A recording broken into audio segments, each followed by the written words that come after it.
Now, my Buddhist friends, after showing us Lokna, where Virudhaka Raja, saw Buddha at a distance. To see something at a distance is Lokna. So he saw Buddha at a distance and he asked Buddha, he saw him sitting under a leafless tree. He asked Buddha to change and sit under a leafy tree somewhere else so that he could quietly take his army and slaughter the Sakyas. Anyway, the answer that the Buddha gives is such a nice answer that he disbands his army and disbands his army and he feels ashamed. Anyway, after that, Zhang takes us northwest of Lokna, northwest of Lokna, where Virudhaka Raja's hatred for the Sakyas overtakes his sense of right and wrong. He slaughters the Sakyas and takes 500 Sakya women as captives for his harem. Now, according to the Buddhist texts and according to Zhang, these women, they refuse to join his harem. They are virgins and they refuse to join his harem. So, and they pass snide remarks at Virudhaka Raja.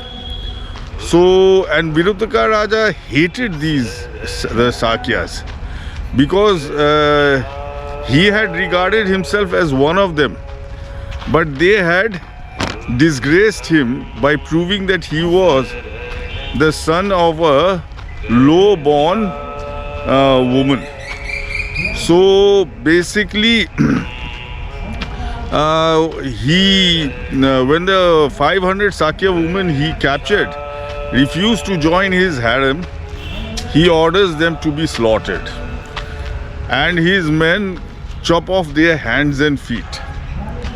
The women, they,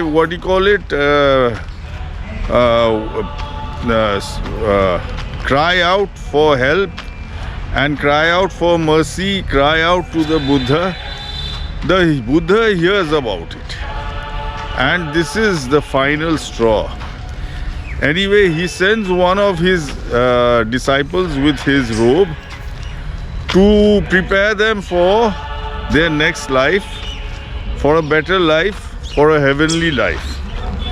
And the disciple goes and the disciple goes and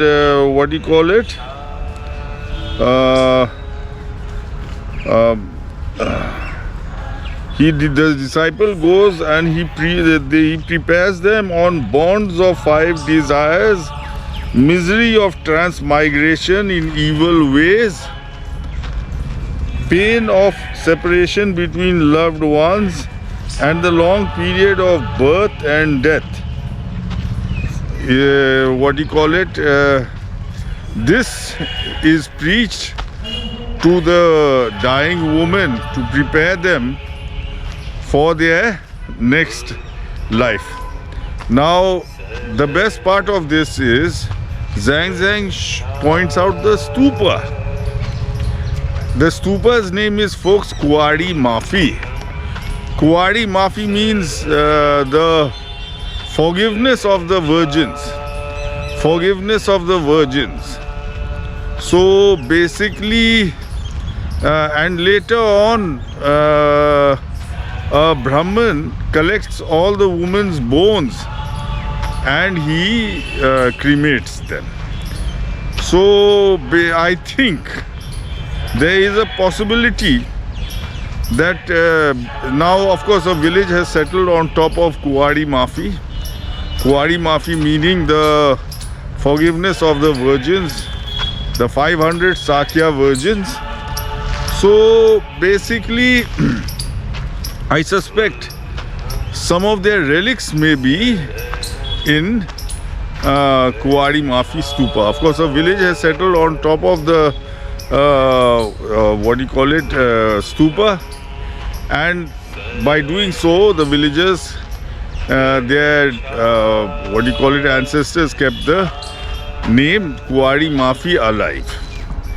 So folks, this is the story of the slaughter of 500 Sakya maidens, at which the Buddha, he gets angry. He gets angry, and then he passes,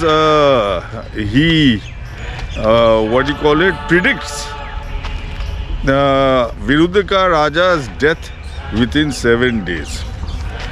After this incident, after the 500 Sakya maidens die, the Buddha predicts Virudhaka Raja's death in 7 days. So folks, I hope you enjoyed this video, and I hope you, my Buddhist friends, I hope you found it educative, because now you know the exact spot where 500 Sakya maidens were slaughtered. And I'm sure you all have read this story. So my Buddhist friends, you must thank Zhang Zhang for writing it in such a manner that I could find out the place, search out the place. And thanks, a very big thanks to Ashoka, wherever he is, wherever his soul is. He secured all these stupas and gave them the names. And folks, because of the stupas and the names, we now know exactly where these incidents happened 2,400 years ago. So folks,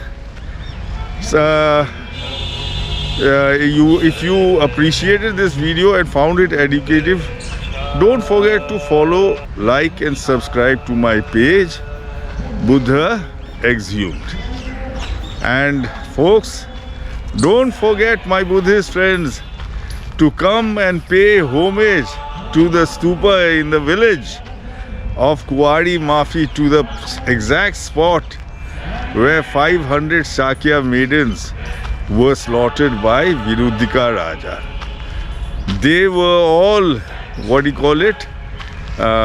caste females of the clan of the Buddha. They belonged to the clan of the Buddha. Thank you.